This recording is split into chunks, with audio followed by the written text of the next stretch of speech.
तो hello dear students, आपका स्वागत है आपके अपने चैनल मैथ वाले में। और मैं हूं आपका जेपी सर। ठीक है ना। और मेरा मेन सब्जेक्ट है बेटा मैथमेटिक्स है।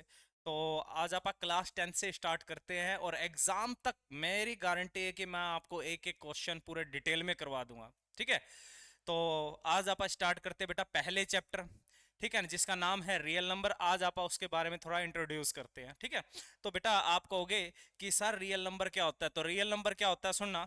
रियल नंबर कहता है real number are the union. क्या है बेटा? Real number are the union. कहता है real number are the union of किसका? Rational number and irrational number. कहता है कि रियल नंबर जो है वो यूनियन है किसका? रैशनल एंड इरेशनल नंबर का। यानी कहने का मतलब कि जिसके अंदर सारे के सारे आपके रैशनल नंबर भी आते हैं और सारे के सारे क्या आएंगे? इरेशनल नंबर भी आएंगे। ठीक है। तो उनको आप क्या बोलेंगे? रियल नंबर बोलेंगे। यानी सारे रैशनल नंबर को भी रियल नंबर बोला जाता है और सारे इरेशनल नंबर को भी क्या बोला जाता है? रियल नंबर बोला जाता है। क्या बोला जाता है? रियल नंबर बोला जाता है। तो आप कहोगे सर इसमें दो वर्ड आए, रैशनल और इरेशनल नंबर, इनके बारे में थोड़ा बताइए कि हमें नहीं पता है। चलो देखिए बेटा कि रैशनल नंबर क्या होते हैं। रैशनल नंबर वो नंबर होते हैं जिनको आप पी बाई क्यू की फॉर्म में रिप्रेजेंट कर सके। देखो पी बाई क्यू की फॉर्म में रिप्रेजेंट कर सके जहां पर जो क्यू है ना वो जीरो नहीं होना चाहिए, भले ही कुछ भी हो। फॉर एग्जाम्पल जैसे वन है, आप कहोगे सर वन ये पी बाई क्यू की फॉर्म में तो नहीं है, मतलब नीचे तो कुछ भी नहीं है। बेटा अगर नीचे कुछ नहीं है तो आप डिवाइड में वन तो लगा ही सकते हैं। तो अब देखिए ये क्या बन गया? ये पी बन गया और ये क्या बन गया? क्यू बन गया। लेकिन नीचे वाला जीरो नहीं होना चाहिए। तो ये पी है और ये क्या है? क्यू है। तो पी बाई क्यू की फॉर्म में रिप्रेजेंट कर दिया। जैसे टू है तो टू बाई वन बन गया। सर ये पी हो गया और ये क्या हो गया? क्यू हो गया, जिसको आप पी बाई क्यू की फॉर्म में रिप्रेजेंट कर सकते हैं। ये प्लस माइनस कुछ भी हो, पॉजिटिव और नेगेटिव कुछ भी हो सकते हैं, लेकिन नीचे वाला डिनोमिनेटर क्या नहीं होना चाहिए? जीरो नहीं होना चाहिए। उसको आप क्या बोलेंगे?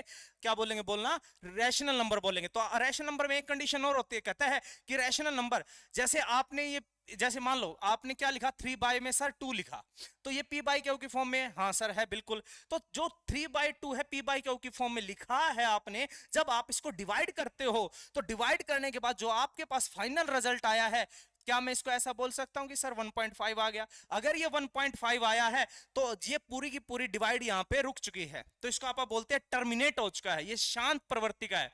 ठीक है। तो ये डिवाइड रुक चुकी है। अगर जो पी बाई क्यू की फॉर्म में लिखे जा सके और जब आप उनको डिवाइड करते हो तो पूरी तरह से क्या हो जाए? टर्मिनेट हो जाए, यानी रुक जाए, तो उनको आप क्या बोलते हैं बेटा? रैशनल नंबर बोलते हैं। या तो पूरी तरह से क्या हो जाएगा? टर्मिनेट हो गए। अगर नहीं टर्मिनेट हो रहे यानी नहीं रुक रहे हैं, ठीक है, तो एक पैटर्न को फॉलो करें। किसको फॉलो करेंगे? पैटर्न को फॉलो करेंगे। जैसे ये रहा 0.6 के ऊपर बार है, इसका मतलब पता है क्या? इसका मतलब है कि ये 666 अपने आप को रिपीट हो रहा है। ये इनफाइनाइट तक 666 चलता रहेगा, रुकेगा नहीं, लेकिन अपने आप को क्या कर रहा है? रिपीट कर रहा है। तो इसको आप क्या बोलेंगे बेटा?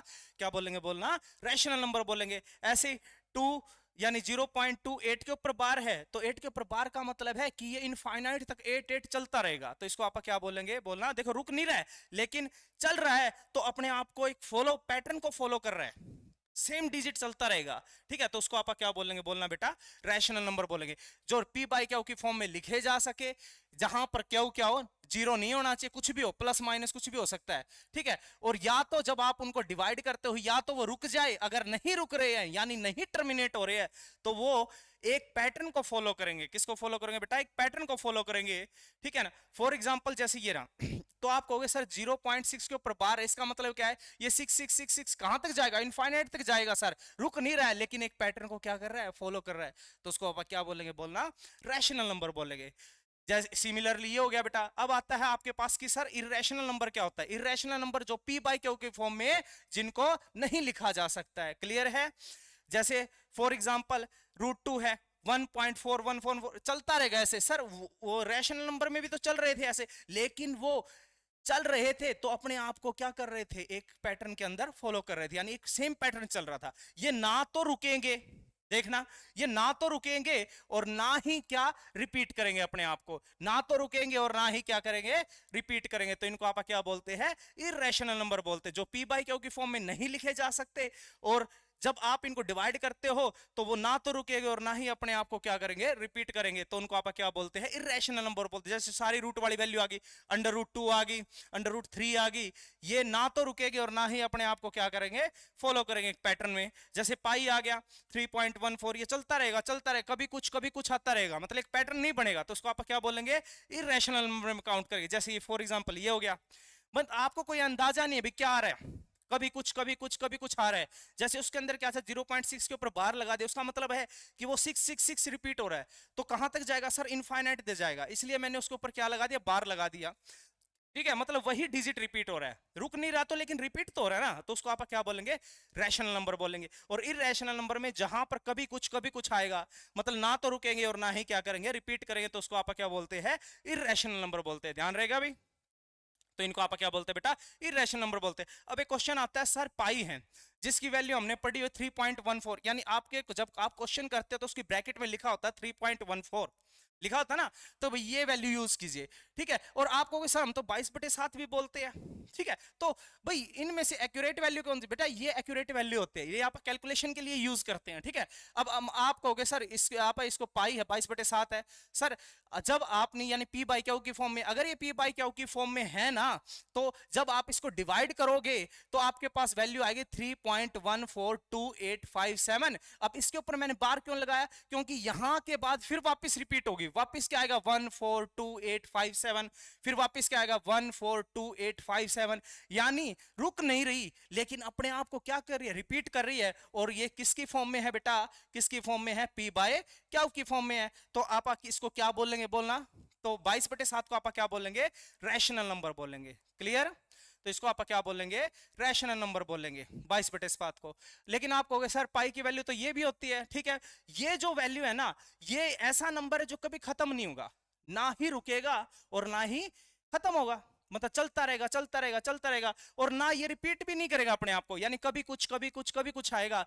तो जो रुक नहीं रहा और जो अपने आप को रिपीट भी नहीं कर रहा, तो उसको आप क्या बोलते हैं बोलना, इरेशनल नंबर बोलते हैं। तो पाई की वैल्यू जो 3 पॉइंट है, ये किस में आ जाएगी, इरेशनल नंबर में आ जाएगी। क्लियर है, तो आपसे कभी क्वेश्चन पूछ लेता है कि रैशन यानी 22/7 क्या है, रैशनल है या इरेशनल, तो बेटा आप इसको क्या बोलोगे, रैशनल नंबर बोलोगे। क्यों, आप कहोगे सर ये अपने आप को रिपीट करेगा, इसके बाद अपने आप वापस सेम वैल्यू आएगी।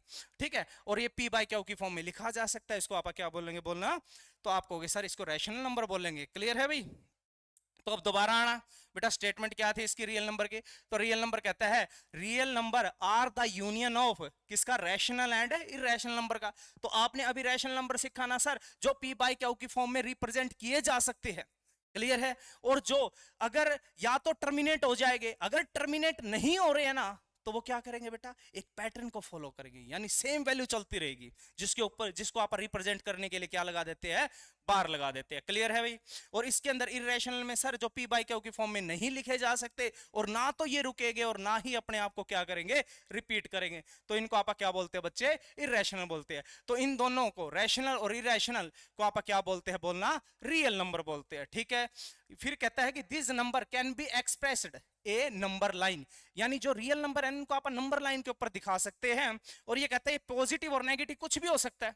सर कैसे, देखिए जो आपने नंबर लाइन लगाई थी ना, यानी आप जब 9th क्लास में करते थे एक नंबर लाइन लगा दिया ऐसे, एक्स एक्सिस जिसको बोल देते थे। ठीक है, तो यहाँ पे आपने 0 होता था, यहाँ आप कुछ भी लिख देते थे, यानी 1, ठीक है, 2, 3, 4, बेटा इस तरफ आप क्या रिप्रेजेंट करते हैं, नेगेटिव वैल्यू, -1, -2, -3, ऐसे आप रिप्रेजेंट करते थे। तो बेटा मेरी बात सुनो, ये पॉजिटिव भी हो सकते हैं और ये क्या हो सकते हैं, नेगेटिव भी हो सकते हैं। ठीक है, तो इनको क्या बोलते हैं आप, रियल नंबर बोलते हैं। फॉर एग्जांपल अगर मैंने आपसे कहा बेटा 3/2 है, बताना ये क्या है, क्या ये रियल नंबर है, सर हाँ रियल नंबर है। क्यों, क्योंकि ये एक क्या है, रैशनल नंबर, जो पी बाई क्यू की फॉर्म में क्या हो उसका है, लिखा जा सकता है। जब आप इसको कैलकुलेट करोगे तो आपके पास कितना आ गया, 1.5 आ गया। तो 1.5 आ गया, 1.5 को यानी यहां को, इस वैल्यू को आप यहां शो कर सकते हो ना 1.5, यानी जो रियल नंबर और आपके पास जो जिनको आप नंबर लाइन के ऊपर डिनोट कर सकते हैं, उनको आप क्या बोलते हैं, रियल नंबर बोलते हैं। एक्चुअली 3/2 क्या बोलते हैं आप इसको, आप कहोगे सर रैशनल नंबर बोलते हैं पी बाई क्यू की फॉर्म में, यानी रैशनल नंबर, सभी रैशनल नंबर नंबर लाइन के ऊपर क्या कर सकते हैं, आप इसको रिप्रेजेंट कर सकते हैं। ऐसे आपने 9th क्लास में पढ़ा होगा, √2 की वैल्यू को, √5 की वैल्यू को, इनको अपन नंबर लाइन के ऊपर दिखाया था। ठीक है ना, वो सारे के सारे नंबर जिनको आप नंबर लाइन के ऊपर शो कर सकते हैं, ठीक है ना, और वो पॉजिटिव और नेगेटिव कुछ भी हो सकते हैं, उनको आप क्या बोलते हैं बेटा, रियल नंबर बोलते हैं, ध्यान रहेगा। ठीक है, तो आगे आते हैं बेटा आप आगे आपके पास आता है बेटा एक थ्योरम आती है, फंडामेंटल थ्योरम ऑफ अर्थमेटिक। क्या आती है? Fundamental theorem of arithmetic. ये क्या कहती है? ये कहती है कि every composite number can be written as product of prime number. तो इसमें बेटा ये कहता है कोई भी कंपोजिट नंबर है, अगर उसको आप उसके प्राइम फैक्टर के प्रोडक्ट के रूप में क्या कर सकते हैं, आप उसको रिप्रेजेंट कर सकते हैं। आप कहोगे सर हमें तो कंपोजिट नंबर नहीं पता, तो चलो सीखते हैं बेटा, कंपोजिट नंबर और प्राइम नंबर दोनों के बारे में सीखते हैं। बेटा प्राइम नंबर वो नंबर होते हैं जो खुद की टेबल में जाते हैं, किसी और की टेबल में नहीं जाते, इनको आप क्या बोलते हैं, बोलना प्राइम नंबर बोलते हैं। क्लियर है? जैसे मान लो आपके पास अगर आप बोलते हो सर 2 है, ठीक है, ये 3 हो गया, ये 5 हो गया, 7 हो गया, 11 हो गया, सर इन ये ना अपनी खुद की टेबल में ही जाएंगे, किसी और की टेबल में जा ही नहीं सकते। जैसे मैंने आपसे कहा बेटा मेरे को एक बात बताओ, 5 है, किस किस की टेबल में आता है? आप कहोगे सर 1 की टेबल में आता है, 1 की टेबल में तो सारे आते हैं, ठीक है सर 5 की टेबल में आता है, और किसी की टेबल में ऐसे 7 है, 1 से तो जाएगा ही और खुद की टेबल में जाएगा। यानी जिनके 2 फैक्टर हो, कितने फैक्टर हो बेटा? 2 फैक्टर हो, ऐसे नंबर जिनके 2 फैक्टर हो, एक तो वो खुद और एक क्या हो, 1 हो, यानी खुद हो, ठीक है, तो उसको आप क्या बोलते हैं, प्राइम नंबर बोलते हैं, यानी जो खुद की टेबल में जाते हैं। जैसे 19 है, मैंने आपसे कहा बेटा बताओ ये प्राइम नंबर है या क्या है, तो आप कहोगे सर प्राइम नंबर है, 19 है ना, किसी की टेबल में नहीं आता, ठीक है, 1 से तो आता ही है, और 19 खुद की टेबल में आता है, जिसके 2 ही फैक्टर हो गए ना, एक तो वो खुद हो गया और एक क्या हो गया, 1 हो गया। जिनके एग्जैक्ट 2 ही फैक्टर हो उनको आप क्या बोलते हैं, प्राइम नंबर बोलते हैं। अब आता है बेटा कंपोजिट नंबर। बताइए मेरे को कंपोजिट नंबर क्या होता है? मोर देन 2 फैक्टर, यानी क्या बोलते हैं, more than 2 factor, more than 2 factor, ऐसे नंबर जिनके तो 2 से ज्यादा फैक्टर हो उनको आप क्या बोलते हैं, कंपोजिट नंबर बोलते हैं। जैसे फॉर एग्जांपल मैंने आपसे कहा बेटा मेरे को 4 है, जैसे 4 है, बताइए ये प्राइम नंबर है या कंपोजिट नंबर है? तो आप कहोगे सर ये प्राइम नंबर तो नहीं है। क्यों नहीं है बेटा? 1 से तो जाता है, ठीक है, 4 से भी जाता है, लेकिन 2 से भी जाता है ना।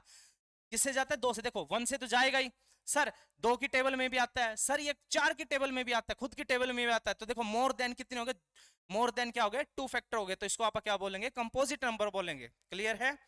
ठीक है भाई, तो कहता है एवरी कंपोजिट नंबर, ठीक है, जिनको आप प्राइम नंबर के प्रोडक्ट के रूप में लिख सकते हो उनको आप क्या बोलेंगे भाई ये थ्योरम कह रही है कि, ठीक है। अब फॉर एग्जांपल बताइए 66 और 420 है बेटा, ठीक है, तो 66 और 420 है। अब ये जो नंबर है इनको आप प्राइम नंबर के प्रोडक्ट के रूप में लिख सकते हैं, इस थ्योरम ने ऐसा कहा है। तो आप बना लेते हैं भाई, इनके फैक्टर बना के देखते हैं, आप इनके प्राइम फैक्टर बना लेंगे। तो इनके प्राइम फैक्टर जब आप बनाओगे, फॉर एग्जांपल आपने 66 के फैक्टर कीजिए, बोलिए 66 के बेटा किससे जाएगा? सर ये तो 2 से जाएगा, ठीक है, क्लियर है, डिवाइड कीजिए, ठीक है। अब किससे जाएगा बेटा? 3 की टेबल में आता है, आ गया 3 की टेबल में। फिर किसकी टेबल में आता है? सर 11 की टेबल में आता है। तो आपने 66 को रिप्रेजेंट किया किसके? इसके प्राइम फैक्टर के रूप में, 3 इंटू में 11। देखो ये सारे के सारे क्या है? प्राइम नंबर है, और इनके प्रोडक्ट के रूप में मैंने इस कंपोजिट नंबर को लिख दिया, ठीक है ना। Every composite number can be written as product of prime number, ठीक है ना। अच्छा अब बताइए मेरे को 420 है, इसके भी फैक्टर कीजिए बेटा, फैक्टर कीजिए। किस किस से जाता है? 2 से कर लें, 2 से जा रहा है क्योंकि लास्ट में क्या आ रहा है? 0 आ रहा है, ठीक है ना। लास्ट के अंदर कोई भी नंबर है जिसके लास्ट में 0, 2, 4, 6, 8 अगर कोई यूनिट प्लेस है तो वो 2 से जाता है। सर ठीक है, करें, 2 दूनी 4, फिर 1, फिर 0 आ गया, फिर 2 से जा रहा है, सर ठीक है, ठीक है, तो 2 से चला जाएगा बेटा। फिर अभी 2 से जाएगा, सर 2 से नहीं जा रहा, 3 से देखते हैं। अगर बेटा 3 से जा रहा है ना, तो इसके अंकों का जोड़, इसके अंकों का जोड़, जैसे 5 प्लस 0 यानी 5 ही रहा, फिर उसमें आपने 1 जोड़ा तो कितना आ गया? 6 आ गया। अगर इसके अंकों का जोड़ 3 की टेबल में आता है, यानी 3 से डिवाइड होता है, तो पूरी की पूरी संख्या किससे डिवाइड होगी? 3 से डिवाइड होगी। तो बेटा ये देखो 5 और 1 कितना हो गया? 6 हो गया। तो 3 की टेबल में आता है 6, तो 3 से जाएगा, तो 3 3 जा कितना हो गया? 9 हो गया, ठीक है, 1 बच गया, तो 3 पंजे कितना हो गया? 15 हो गया। अब किससे जाएगा? सर देखते हैं, 2 से तो नहीं जाता। अब किससे देखें? सर ये 3 की टेबल में आता है क्या? चेक कीजिए, देखो 5 और 3 कितना हो गया बेटा? 8 हो गया। क्या 8 3 की टेबल में आता है? तो आपको सर नहीं आता 8 तो 3 की टेबल में। तो बेटा फिर किस में जाएगा ये? आप देखिए 7 से जाता है क्या? सॉरी 5 से जाता है क्या, 5 से, तो 5 से जा रहा है सर, क्योंकि 5 से जाने के लास्ट का डिजिट या तो 0 हो और या क्या हो, 5 हो, तो वो पूरी की पूरी संख्या किससे डिवाइड होगी, किससे डिवाइड हो जाएगी बेटा, 5 से डिवाइड हो, 5 से किया, 5 से कितना आ गया, 35 आ गया, और 7 तो आपको पता है 7 की टेबल में जाएगा। तो इसके जो फैक्टर बने हैं 420 के, कीजिए, 2 इंटू में क्या आ गया 2, फिर आपने के लिए 3, फिर आ गया 5, और फिर क्या आ गया बच्चे 7 आ गया। तो ये फंडामेंटल थ्योरी ऑफ अर्थमेटिक कहती है कि कोई भी कंपोजिट नंबर, देखो ये दोनों कंपोजिट नंबर है, यानी मोर देन 2 फैक्टर इनके, तो कोई भी कंपोजिट नंबर है, आप उनको प्राइम नंबर के, यानी प्राइम प्राइम डिजिट के प्रोडक्ट के रूप में क्या कर सकते हो, रिप्रेजेंट कर सकते हो। आप कहोगे सर हम ये मतलब थ्योरम क्यों सीख रहे हैं, ये थ्योरम कहाँ काम आती है बेटा, इस थ्योरम से आप एलसीएम और एचसीएफ इजीली से निकाल सकते हैं। कैसे, देखिए जैसे मान लो आपके पास है, यहाँ है, देखो बेटा ये दो नंबर आपने 66 लिए थे और 420 लिया था, जब आपने इनके प्राइम फैक्टर बनाए, प्राइम फैक्टर के रूप में आपने लिख दिया, इसके बाद में आप इसका एचसीएफ और एलसीएम इजीली तरीके से ले सकते हैं। फॉर एग्जांपल अब आप कहोगे सर बताइए इनका एचसीएफ क्या आएगा, तो एचसीएफ बेटा वो होता है जो दोनों में कॉमन है, जो दोनों में कॉमन है उसी नंबर को आप लेंगे एचसीएफ में। सर किस किस में कॉमन है बताइए मेरे को, इन दोनों में कॉमन वैल्यू क्या है सर, एक तो ये रही वैल्यू, जो कॉमन वैल्यू बन गई ना, जो पेयर बन गया उसमें से एक वैल्यू उठाएंगे सर, और किस किस का जोड़ा बन रहा है, ये रहा 2 का, और किस किस का 3 का जोड़ा बन रहा है, ठीक है, और इस 2 का बन रहा है सर, नहीं बन रहा है, ना इसका बन रहा है, ना इसका और ना इसका, ठीक है, जो दोनों में कॉमन है, यानी जो ये रहा, इसमें भी कॉमन है, इसमें भी कॉमन, इसमें भी और इसमें भी, तो जो पेयर बने हैं उनमें से एक एक वैल्यू उठा, जोड़ा बन गया, इसमें से आप एक वैल्यू ले लेंगे, 2 ले ली, ठीक है, फिर मल्टीप्लाई में बेटा इसमें से ये जोड़ा बना, इसमें से आपने ले लिया 3 ले लिया, एक वैल्यू ले ली। अगर मान लो कुछ भी कॉमन नहीं आता है तो फिर क्या लोगे सर, अगर कुछ भी कॉमन नहीं आता है तो बेटा आप इंटू में 1 तो लगा ही सकते हैं इसमें, और इसमें भी इंटू में 1 लगा सकते हैं, स्टेटमेंट में कोई फर्क तो नहीं आया, लेकिन फिर क्या आ जाएगा, कॉमन क्या आ जाएगा, 1 आ जाएगा। अगर कोई भी वैल्यू कॉमन नहीं आती है तो उसका एचसीएफ क्या होगा, 1 होगा। क्लियर है, ठीक है, तो अब बताइए मेरे को एचसीएफ कितना हो गया, तो 3 दूनी यानी 6 आ गया, ये आपके पास एचसीएफ आ गया जी। क्लियर है भाई, ठीक है, अब निकालते हैं आप एलसीएम, क्या निकालते हैं, एलसीएम। एलसीएम कहते हैं कि भाई जो वैल्यू कॉमन है उसको तो एक बार लिखिए, जैसे ये एचसीएफ में करते थे वही सेम करना है। सर ये पेयर बन रहा था, इसमें से एक वैल्यू उठा के लिख दीजिए, ठीक है, ये सर ये पेयर बन रहा था, इसमें से भी एक वैल्यू उठा के लिख दीजिए। अच्छा, अब ये जो वैल्यू बची है जिनका कोई पेयर नहीं बन रहा है उनको भी आप लिख लेंगे एलसीएम में। क्लियर है, उनको भी आप क्या लिख लेंगे, एलसीएम में लिख लेंगे। तो ये भी, ये सारी की सारी वैल्यू जिनका पेयर नहीं बन रहा है उनको भी आप किस में लिख लेंगे जी, एलसीएम में लिखेंगे। जैसे 2 लिख लिया, 5 लिख लिया, फिर क्या लिखेंगे जी 7 लिख लिया, और फिर क्या लिख लेंगे 11 रख लेंगे। तो क्लियर है, तो एलसीएम में जो कॉमन आ रही है वो तो एक बार, और जो नहीं आ रही है उनको भी आप लिख लेंगे, ठीक है, तो वो आपके पास एलसीएम हो जाए। अगर आप इनकी मल्टीप्लाई करोगे तो बेटा 4620 आपके पास आ जाएगा, यानी आपके पास एलसीएम कितना आ गया, 4620 आ गया, ध्यान रहेगा। तो एचसीएफ कितना आया बेटा, 6 आ गया, और एलसीएम कितना आया, 4620 आ गया। क्लियर है अच्छा, अब देखिए, अब आपके पास रिलेशन आता है एलसीएम और किसमें, एचसीएफ में, एलसीएम और एचसीएफ में। ये क्या है इनका रिलेशन, कि भाई कोई भी दो नंबर है, कोई भी दो नंबर है, उनका एलसीएम और उनका एचसीएफ का अगर आप प्रोडक्ट करते हो वो इक्वल आएगा किसके, जो नंबर आपने सोचे हैं, यानी जो भी नंबर दिए रखे हैं, पहला नंबर और दूसरा नंबर, जो भी दो नंबर दे रखे हैं, अगर आप उनका प्रोडक्ट कर दोगे तो उनके एचसीएफ और एलसीएम के इक्वल आ जाता है। क्लियर है, तो चलो देखते हैं। फॉर एग्जांपल आपको दो नंबर दे रखे बेटा, कौन कौन से दे रखे हैं, 66 दे रखे हैं और 420 दे रखा है, ठीक है, जिनका इन दोनों का एचसीएफ है ना, आपको दे रखा है, कितना दे रखा है बेटा, मान लो 6, आपने पीछे निकाला था ना, इस क्वेश्चन में दे रखा है कि एचसीएफ कितना है, 6 है। तो आप फाइंड आउट क्या कीजिए, बोलिए, आपको फाइंड आउट क्या करने के लिए बोला, एलसीएम को फाइंड आउट करने के लिए बोला। तो आप इस थ्योरम का यूज करेंगे, यानी इनके रिलेशन का यूज करेंगे। बोलिए क्या था एलसीएम, क्या था एलसीएम, सर एलसीएम तो निकालना है, तो एलसीएम तो हमें निकालना है, ठीक है। एचसीएफ कितना था इन दोनों नंबरों का, बोलिए कितना था, 6 था, ठीक है सर। अब बोलो, बोलिए फर्स्ट नंबर क्या था इनमें, तो आप कहोगे सर फर्स्ट नंबर था 66 और दूसरा नंबर कितना था, 420 था, लिख लिया यहाँ पे। तो हमें क्या निकालना है, एलसीएम निकालना है। तो ये जो एचसीएफ था यानी इनटू में था, ये कहां जाएगा बेटा, डिवाइड में जाएगा। जब आप इसको डिवाइड करोगे, देखो 66 इनटू में कितना आ गया, 20 आ गया। ये 6 इस तरफ जाके गया डिवाइड में, जब आप इसको कट करोगे तो किस पे गया बेटा, ये 11 पे गया। क्लियर है? तो जब आप इसकी प्रोडक्ट करोगे तो आपके पास 11 की और 420 की जब मल्टीप्लाई कर दोगे तो आपके पास रिजल्ट आ जाएगा, कितना आ जाएगा, 4620 आ जाएगा। यानी आपके पास एलसीएम आ सकता है। यानी इस रिलेशन में आपको 4 वैल्यू है, 1 2 3 और 4, इनमें से कोई भी आपको 3 वैल्यू देगा, एक वैल्यू आप निकाल लोगे। क्लियर है भाई? तो इस थ्योरम का ऐसे आप यूज करेंगे। ठीक है, अब आपके पास आता है बच्चे क्वेश्चन कुछ। आप अभी आज जो आप कर रहे हैं सिर्फ बेसिक कर रहे हैं, ठीक है ना। तो आज का अभी जो मान लो आपके पास कोई भी है रूट की 2 है, आपने देखा था सारे के सारे क्या है, इरेशनल नंबर है सर। ठीक है, तो इनको आपको प्रूफ करना है कि इरेशनल नंबर है। क्लियर है?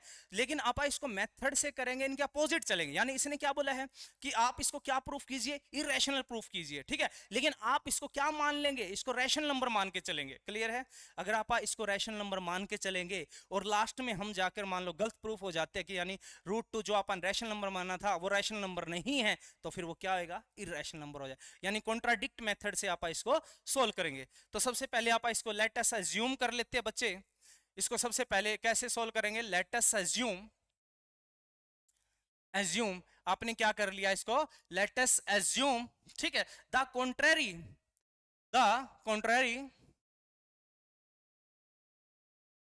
ठीक है, क्या कि √2 जो है, √2 इज ए रैशनल नंबर। तो सबसे पहले बेटा इसको आप क्या मान लेंगे, रैशनल नंबर मान लेंगे। जो कोई भी है, √2 है, √5 है, √7 है, वो कहेगा कि आप क्या प्रूफ कीजिए, इसको रैशनल इरेशनल नंबर प्रूफ कीजिए। लेकिन आप क्या मान के चलेंगे उसको, बोलिए क्या मान के चलोगे, रैशनल नंबर मान के चलोगे।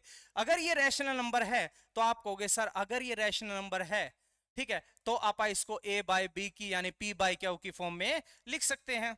अगर ये p बाई क्यू की फॉर्म में लिखा, जहां पर a एंड b आर को प्राइम, a एंड b और क्या है, को प्राइम, को प्राइम नंबर। ठीक है, तो आप कहोगे सर रैशनल नंबर तो ठीक है, समझ में आता है, a बाई बी है, ठीक है, लेकिन आपने ये लाइन क्यों लिखी कि a और b क्या है, को प्राइम नंबर है। तो बेटा मैं आपको बताता हूं कि को प्राइम नंबर कौन से होते हैं। ऐसे दो नंबर, ऐसे दो नंबर अगर आप उनके प्राइम फैक्टर करते हो, या कोई भी फैक्टर कर लिए, चलो ठीक है, अगर आपने उनके फैक्टर किए, ठीक है, ऐसे दो नंबर जिनके आपने फैक्टर किए और उन फैक्टर के अंदर से कुछ भी कॉमन नहीं आता है अदर देन 1, ठीक है ना, 1 तो आ ही जाएगा, 1 से तो सारे जाते हैं। सर ऐसे दो नंबर जिनके अगर आपने फैक्टर किए और उनके अंदर से कुछ भी कॉमन नहीं आता, तो उसको आप क्या बोलेंगे, बोलना क्या बोलेंगे, को प्राइम नंबर बोलेंगे। सर एग्जाम्पल दीजिए, चलो ठीक है, फॉर एग्जाम्पल बताइए मेरे को। जैसे आपने ले लिया 21 और 22 नंबर ले लिए, ये दो नंबर आपने लिए, तो बताइए बेटा ये किस किस की टेबल में जाता है, सर ये 1 की टेबल में जाता है, ठीक है, फिर किसकी टेबल में जाता है, बोलिए, सर ये 2 से तो नहीं जाता लेकिन 3 से जाता है, ठीक है, फिर किससे जाता है, 7 से जाता है, सर ये 21 से जाता है। तो इसके जो आपने फैक्टर किए कुछ ये आगे, ठीक है।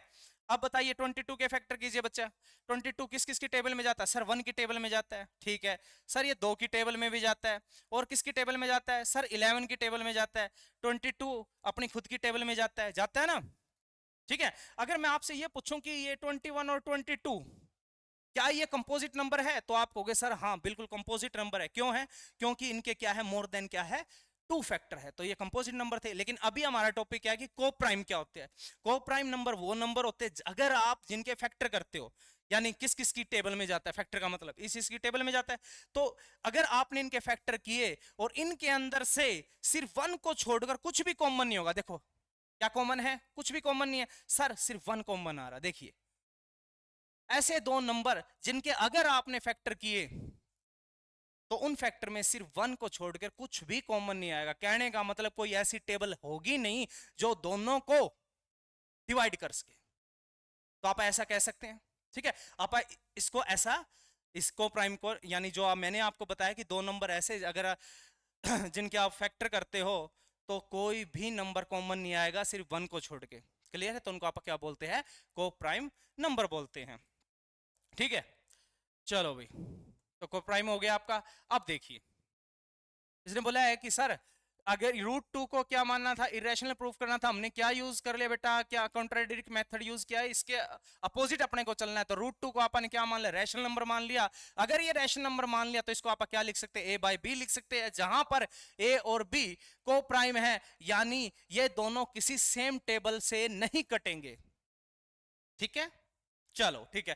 अब बेटा आप इसको इक्वेशन के रूप में लिखेंगे तो ये यहां पे जो डिवाइड में है कहां जाएगा बेटा, इनटू में गया। अगर ये इनटू में गया तो क्या मैं इसको ऐसा लिख सकता हूं, ए तो यहीं बचा, क्या आ गया बोलिए, रूट टू, और क्या बन गया जी बेटा, बी बन गया। अगर आप इसकी स्क्वेयरिंग करोगे, अब स्क्वेयरिंग करना ऑन बोथ साइड, अगर आप इसकी स्क्वेयरिंग करते हो, लिखिए स्क्वेयरिंग ऑन बोथ साइड।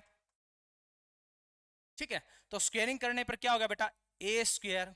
ठीक है, इस तरफ स्क्वेयरिंग की आ गई, सर इस तरफ स्क्वेयरिंग करेंगे तो इन दोनों के ऊपर इसका रूट कैंसिल हो जाएगा, खाली टू बच गया और इसके ऊपर क्या आ जाएगा, बी का स्क्वेयर आ गया। इसमें कोई डाउट है तो बोलिए। ठीक है भाई, ये क्वेश्चन आपका आएगा, 100% आना है एग्जाम में। ठीक है ना, रूट वाले ऐसे। तो बेटा ये आपने जब स्क्वेयरिंग की तो ये टर्म बन गई। अब बेटा ध्यान से सुनना, जहां पर दो टर्म लिखी हुई है, ये दो टर्म है, ठीक है ना, ये सिंगल है, ये जहां पर ये दो टर्म लिखी हुई है ना, ये दोनों के दोनों फैक्टर है किसके, ए स्क्वायर के। फैक्टर का मतलब है कोई नंबर के अगर फैक्टर है, यानी कहने का मतलब वो उसकी टेबल में आता है, यानी वो नंबर उसको क्या करते हैं, डिवाइड करते हैं।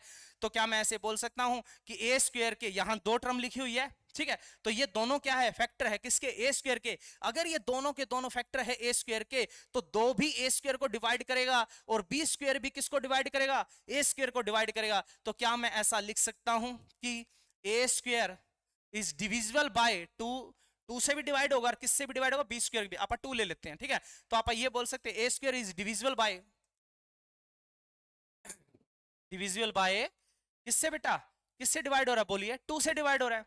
अगर ये टू से डिवाइड हो रहा है, ए स्क्वायर टू से डिवाइड हो रहा है, तो ए भी किससे डिवाइड होगा, सर वो भी टू से डिवाइड होगा। कैसे, फॉर एग्जाम्पल मान लो कि मैंने आपसे कहा कि भाई चार है, चार दो से डिवाइड होता है, तो सर ठीक है डिवाइड हो रहा है। ठीक है, अब चार की स्क्वेयरिंग करते हो, चार की स्क्वेयरिंग कितना आ गया, 16 आ जाएगा ना, इसकी स्क्वेयरिंग करोगे तो चार की स्क्वेयरिंग 16 बन गया, तो वो भी उससे डिवाइड होगा। तो कहने का मतलब ये है कि कोई नंबर, किसी नंबर का स्क्वेयरिंग अगर किसी नंबर से डिवाइड हो रहा है, तो वो सिंगल नंबर भी उस नंबर से क्या होगा, डिवाइड होगा। यानी ए स्क्वेयर किससे डिवाइड है, दो से, तो ए भी, A is also, also divisible by किससे बेटा, टू से। क्लियर है। अच्छा अब बताइए मेरे को, जब आप किसी नंबर को डिवाइड करते हो, फॉर एग्जांपल अपन ने उठा लिया 4, जब आप इसको 2 से डिवाइड करते हो तो आपको पता है कि रिजल्ट आ गया 4, आ गया। ठीक है, अब इस नंबर को अगर आप वापस यहां पे मल्टीप्लाई में लेके जाओगे तो क्या ये वापस इक्वल हो जाएगा, सर बिल्कुल इक्वल हो जाएगा। आपने जब इसका, आपने इसको डिवाइड किया तो आपका आंसर आया 4, आपको कैसे पता जी ये आंसर आया, सर क्योंकि स्टेटमेंट हमें पता थी क्या थी, जब आपने इसको डिवाइड किया तो आंसर आ गया ये। अगर आपको कोई वैल्यू ही नहीं पता, मैं अगर आपको स्टेटमेंट देता हूं, मैं ये कहता हूं मान लो ए है, 2 से डिवाइड होगा, तो कुछ ना कुछ तो रिजल्ट आएगा ना, वो क्या आएगा आपको नहीं पता। आपको सर हमें तो नहीं पता क्या आएगा, क्योंकि हमें क्या है, रकम भी नहीं पता, स्टेटमेंट भी नहीं पता कि भाई क्या डिजिट दे रखा है, किससे आप डिवाइड कर रहे हो। अगर आपको ये नहीं पता तो आंसर भी नहीं पता। फॉर एग्जाम्पल अगर आपने उस आंसर को क्या मान लिया, सी मान लिया, कुछ भी मान सकते हो, तो आप इसको वहां पे मल्टीप्लाई करोगे तो क्या ए इज इक्वल टू किसके इक्वल आ जाएगा, बोलना किसके इक्वल आ जाएगा भाई। इनको पहले रफ कर देते हैं थोड़ा, ठीक है। तो ये आपके पास आ गया अभी, देखो ए अगर 2 से डिवाइड होता है तो रिजल्ट आएगा आपके पास सी, कुछ भी आ सकता है। अगर मैं इसको वहां भेज दूं तो क्या मैं इसको ऐसे कह सकता हूं कि a इज इक्वल टू क्या आ जाएगा, 2c आ जाएगा, क्योंकि इसने क्या बोला है, रूट टू क्या है आपके पास, क्या है रैशनल नंबर, रैशनल नंबर तो a बाई बी की फॉर्म में लिख सकते हो। सर जहां पर a और b क्या है, को प्राइम नंबर है, यानी कोई ऐसी टेबल है ही नहीं जो इन दोनों को क्या कर सके, डिवाइड कर सके। क्लियर है। तो फिर अपन इसको इक्वेशन के रूप में लिखा बेटा, तो यहां गया, ठीक है, आपने स्क्वेयरिंग ऑन बोथ साइड कर दी, स्क्वेयरिंग ऑन बोथ साइड करने के बाद आपके पास ये आ गया, जहां पर ये दो टर्म होती है ना, ये वाली दो टर्म होती है, ठीक है, दो डिजिट इस तरफ लिखे हुए हैं, तो ये दोनों के दोनों इस सिंगल टर्म के क्या हो गए, फैक्टर हो गए। अगर ये फैक्टर है तो मैं कह सकता हूं ए स्क्वायर किससे डिवाइड होता है, 2 से, तो ए भी किससे डिवाइड होगा, 2 से। अगर ए 2 से डिवाइड होता है, 2 से मान लो 2 से डिवाइड होता, कुछ रिजल्ट आएगा सी, तो वो 2 मैंने वापस भेज दिया, तो इक्वल हो जाएंगे, where C is a integer, let कर लिया क्या है, C is an integer. Clear है भाई, तो सी क्या है, इंटीजर है। इसको मैंने मान लिया भाई, आपके पास मान लो ये इक्वेशन फर्स्ट थी अपने पास, ठीक है, तो ये जो वैल्यू आई है इस वैल्यू को आप क्या करेंगे, पुट कर देंगे इन इक्वेशन फर्स्ट। तो पुट दिस वैल्यू, जो ए की वैल्यू है, put this value in equation first. तो फर्स्ट इक्वेशन में पुट करना बेटा, ए की जगह क्या 2c है ना, तो 2c आपको यहाँ पे रखना है, ठीक है। ए की जगह क्या रखना है, 2c वैल्यू रखनी है, ठीक है। रखें, जैसे आपके पास क्या थी, आपके पास था ए स्क्वायर इज इक्वल टू क्या था, 2b का स्क्वायर था। अब आप इसके अंदर ए की वैल्यू क्या थी, 2c थे ना, तो 2 और c जब आपने इसको रखा ए की जगह रखो, स्क्वायरिंग तो करनी पड़ेगी, तो यहाँ पे क्या था 4b का स्क्वायर, यानी ये तो 2 था भाई, ठीक है। तो यहाँ पे क्या आ गया, बोलिए इसकी स्क्वायरिंग की तो कितना आ गया बच्चे 4, और इसकी स्क्वायरिंग होगी तो कितना आ गया c स्क्वायर, और यहाँ पे क्या आ गया 2b का स्क्वायर आ गया। इसमें कोई डाउट है तो बोलिए भाई, ठीक है। अब देखो आप इसको इससे कट कर सकते हो, हाँ सर बिल्कुल कट कर सकते हैं। तो अगर आपने इसको कट किया तो आपके पास रिजल्ट बन गया 2c का 2c स्क्वायर, और आपके पास क्या बन गया, b स्क्वायर बन गया। क्लियर है। तो अभी मैंने आपको थोड़ी देर पहले बताया बेटा, जहां पर ये दो टर्म, दो डिजिट आ जाती है इस तरफ, ये तो फैक्टर हो गया इस सिंगल टर्म का।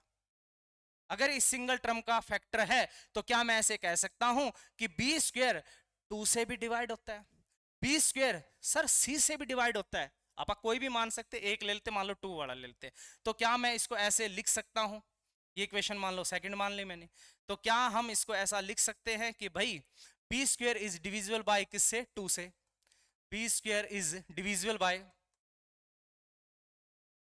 बाय किससे, 2 से। सर ठीक है, तो b स्क्वायर 2 से डिविजिबल है, किसी की स्क्वायरिंग अगर सिंगल नंबर से डिजिट से डिवाइड होती है तो उसकी सिंपल रकम यानी b स्क्वायर अगर 2 से डिवाइड होता है तो b भी किससे डिवाइड होगा, b is also divisible by किससे बच्चा, 2 से डिवाइड होगा। क्लियर है। तो अगर मेरी बात सुनिए, अब पिछले आपने देखा कि भाई जो आपके पास ये था, ये वाला था, तो a स्क्वायर किससे डिविजिबल था, 2 से, ठीक है। और b स्क्वायर भी, यानी b भी आपका यहाँ पे क्या आ रहा है, 2 से डिवाइड आ रहा है, यानी a भी 2 से डिवाइड हो रहा है और b भी किससे डिवाइड हो रहा है, 2 से। तो आप कहोगे सर तो हमने तो ये माना था, इनको को प्राइम मानना था, को प्राइम मानना था, तो मतलब कोई भी ऐसा नंबर है ही नहीं जो दोनों को डिवाइड कर सके। लेकिन अभी क्या आ रहा है, 2 आ रहा है ना, जो किसको a को भी डिवाइड कर रहा है और किसको भी डिवाइड कर रहा है, बोलना b को भी डिवाइड कर रहा है, ये तो एक टेबल आ गई कॉमन। तो ये अंजम्पशन, मतलब जो आपा ने अंजम्पशन माननी थी कि भाई √2 क्या था, आपका क्या था, रैशनल नंबर माना था, ठीक है ना, तो वो अपनी अंजम्पशन क्या होगी, रॉन्ग होगी।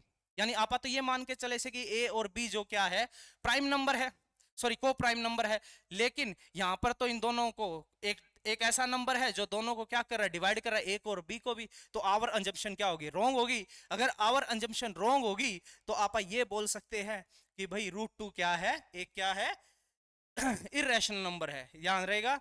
तो आप यहां बोल सकते हैं कि आवर अंजम्पशन इज रॉन्ग, सो √2 क्या है, आपके पास एक इरेशनल नंबर है। यानी जो ये कॉन्ट्राडिक्शन जो बना है वो अपनी गलत अंजम्पशन की वजह से बना है, जिसको आपने क्या मान लिया था, इसको रैशनल नंबर मान लिया था। तो आप ये कह सकते हैं कि आवर अंजम्पशन, ठीक है ना, is wrong, so √2 is a irrational number.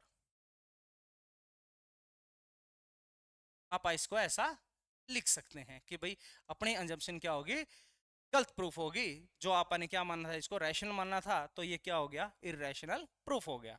ठीक है बच्चों, ठीक है। अब बेटा कुछ आप इंपॉर्टेंट चीज पढ़ लेते हैं जो कि कल अपने को काफी यूज में आएगी, ठीक है ना, जो आप 1.1 एक्सरसाइज करेंगे या कभी भी जब आप पढ़ते हो तो आपको ये चीज, इन चीजों का पता होना चाहिए। मान लो डिविजिबल रूल का, अगर आपके पास कोई भी रकम है, कोई भी रकम कितनी भी बड़ी हो, भले ही कुछ भी हो, जैसे 5 7, जैसे कुछ भी दे रखा है, मान लो 5 7 2 4 3, ठीक है 4, ऐसे कोई भी बड़ी से बड़ी रकम अगर बेटा दे देता है और वो आपसे पूछता है कि क्या ये रकम 2 से डिवाइड होती है, तो आप कुछ रूल ध्यान रखोगे। तो आप कहोगे सर 2 से डिवाइड होने के लिए उसका जो यूनिट प्लेस है, कौन सा प्लेस, यूनिट प्लेस, यानी इकाई का अंक या तो 0 हो, 2 हो, 4 हो, 6 हो, 8 हो, अगर इनमें से कोई है तो पूरी की पूरी रकम किससे डिवाइड होगी, 2 से डिवाइड होगी। क्लियर है। तो बताइए क्या ये रकम 2 से डिवाइड होती है, पूरी की पूरी कट हो जाए, यानी पूरी की पूरी कट होने का मतलब कि रिमाइंडर क्या बचे, 0 बचे। जब आप इसको इससे डिवाइड करोगे 2 से, क्या ये पूरी की पूरी रकम 2 से डिवाइड हो जाएगी। सर पूरी रकम देखने की जरूरत नहीं है, लास्ट का डिजिट देख लीजिए, लास्ट का डिजिट क्या है। आप कहोगे सर लास्ट का जो डिजिट है वो 2 4 6 8 और 0 में से है क्या, हाँ ये सर 4 है। अगर यहाँ पे लास्ट का डिजिट इनमें से कोई है तो पूरी की पूरी रकम किससे डिवाइड हो जाएगी, किससे डिवाइड हो जाएगी बोलना, 2 से डिवाइड हो जाएगी। क्लियर है? अब आप कहोगे सर 3 से डिवाइड होने के लिए, तो 3 से डिवाइड होने के लिए उसके अंकों का जोड़ 3 से भाग होना चाहिए। यानी कोई भी नंबर दे रखा है, अगर मैं आपसे ये कहता हूं कि फॉर एग्जांपल आप वैसे ही मान लेते हैं कि मैंने आपको दे दिया बेटा 54 दे दिया, मैं आपसे ये कहता हूं कि भाई 3 से डिवाइड होता है कि नहीं होता है, तो आप क्या कहोगे, सर इसके अंकों को जोड़ लीजिए, 5 और 4 कितना हो गया, 9। अगर वो 3 की टेबल में आता है, जो कि आ रहा है 9 है, तो 3 की टेबल में आ रहा है, तो वो अंकों का जो जोड़ है अगर वो 3 से डिवाइड हो जाता है पूरा का पूरा, तो वो पूरी की पूरी संख्या किससे डिवाइड होगी, किससे डिवाइड होगी बच्चा, 3 से डिवाइड होगी। अब 5 वाले रूल पे आते हैं, तो आप कहोगे सर लास्ट में या तो 0 हो और या क्या हो, 5 हो। फॉर एग्जाम्पल अगर मैंने आपसे कहा ये है ये है, बताइए क्या ये रकम पूरी की पूरी 5 से भाग होगी, तो आप कहोगे सर पूरी रकम देखने की जरूरत नहीं, लास्ट का डिजिट देख लेंगे, 5 या 0 अगर है तो पूरी की पूरी रकम किससे डिवाइड होगी, किससे डिवाइड होगी बेटा, 5 से डिवाइड होगी। तो जहां पर ये क्या है 5 है ना, तो पूरी की पूरी स्टेटमेंट ये, यानी पूरी जो रकम है वो किससे डिवाइड हो जाएगी, 5 से डिवाइड हो। बेटा ये रूल तो आपको पता थे, ठीक है ना, शायद नहीं पता हो किसी को, लेकिन लगभग तो पता थे ना। अब जो इंपॉर्टेंट चीज जो आपके पास आ रही आगे वाले रूल, बेटा ये सबसे ज्यादा इंपॉर्टेंट है, जो आपको हमेशा काम आएगी, ठीक है ना। तो आप फैक्टर करेंगे ना, जैसे 1.1 में आप लोगों ने फैक्टर किए होंगे, ठीक है, तो फैक्टर क्यों आप देखते हो, सर भाग कर करके देखते हैं, सर ये 7 से जाएगा कि नहीं जाएगा, सर ये 9 से जाएगा कि नहीं जाएगा, सर ये 11 से जाएगा कि नहीं जाएगा, भाग कर करके देखते हैं, बहुत ज्यादा टाइम लगता है ना। तो अगर आपको ये रूल थोड़े बहुत पता है तो आप चुटकियों में कर देंगे, ठीक है। तो चलो आप पहले देखते हैं 7 से डिवाइड होने के लिए क्या रूल है, ठीक है। 7 से डिवाइड होने के लिए ये रूल है कि अगर कोई भी संख्या दे रखी है आपको, कोई भी नंबर दे रखा है, उसका जो यूनिट प्लेस है, जो ये यूनिट प्लेस है उसको किससे मल्टीप्लाई कीजिए, बोलिए किससे मल्टीप्लाई करोगे, उसको 2 से मल्टीप्लाई कर दे।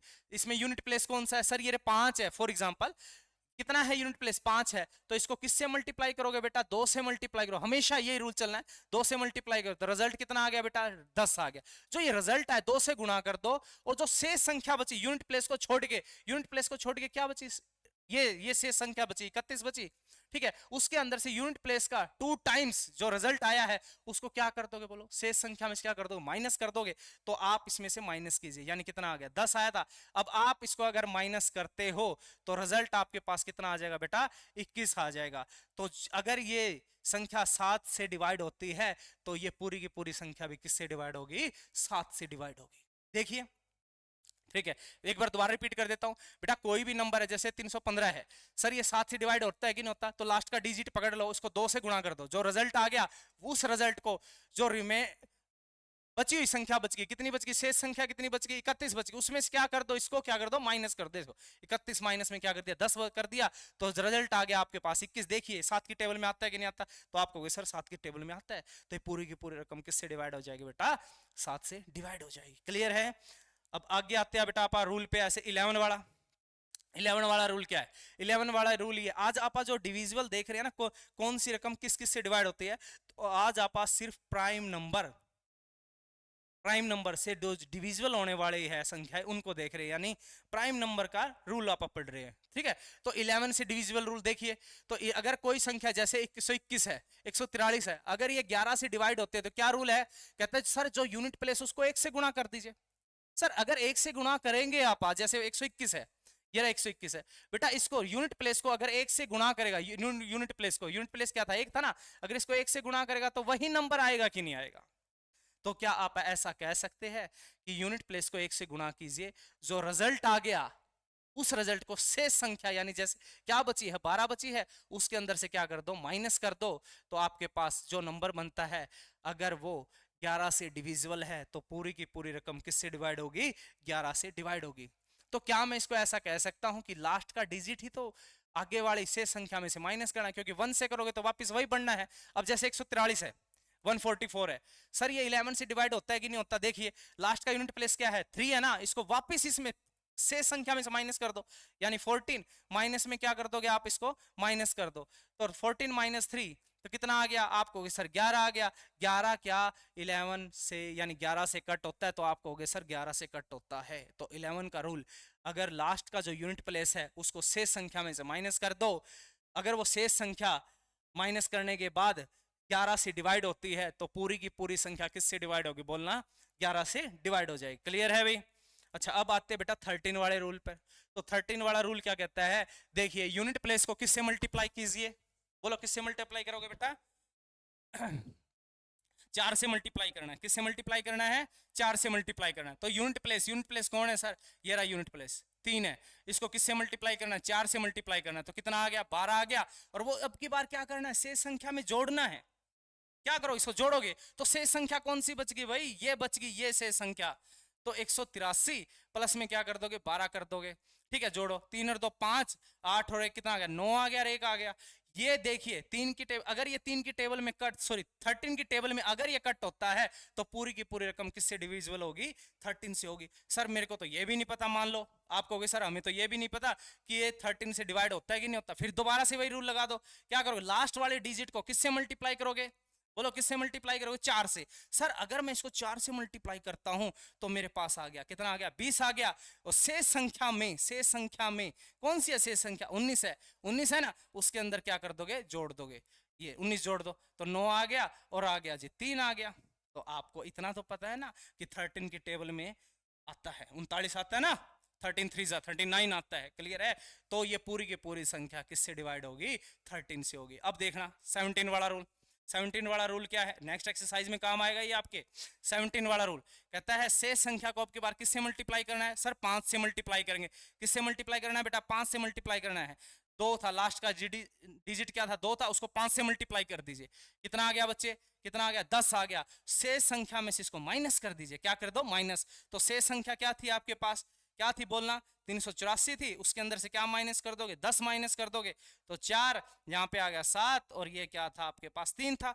सर मेरे को ये भी नहीं पता भाई कि 17 से डिविजिबल होगा कि नहीं होगा। तो उसके लिए आप क्या करेंगे बेटा? दोबारा से नंबर उठा लो। कितना था? 374 था। ठीक है, लास्ट का डिजिट किससे मल्टीप्लाई करोगे? वही 5 से मल्टीप्लाई करना है ना, 5 से। तो कितना हो गया? 20 आ गया। आ गया 20।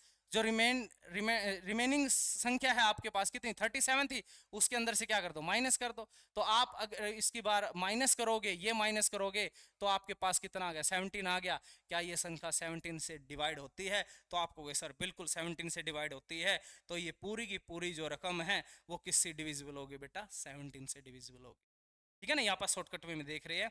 ठीक है, देखो एक दो बार प्रैक्टिस करोगे ना, आपको ये रूल ध्यान है तो आप कोई भी रकम को किसी भी, मतलब अगर आपको ऐसे लॉन्ग मेथड लगा लगा के नहीं देखनी है, ठीक है, आप उसको डिवाइड कर पाओगे। अब आपके पास आ गया, कौन सा कर लिया आपने? 13 वाला कर लिया ना, ठीक है। तो अब आ गया जी 19 वाला। 19 वाला रूल क्या कहता है? कोई भी नंबर है आप उसको किससे मल्टीप्लाई कर दीजिए, उसके नंबर को किससे डिविजिबल देखना है आपको? 19 वाला देखना है। कोई भी रकम, अगर मान लो 337 है, मैं कहता हूँ क्या ये 19 की टेबल में आता है?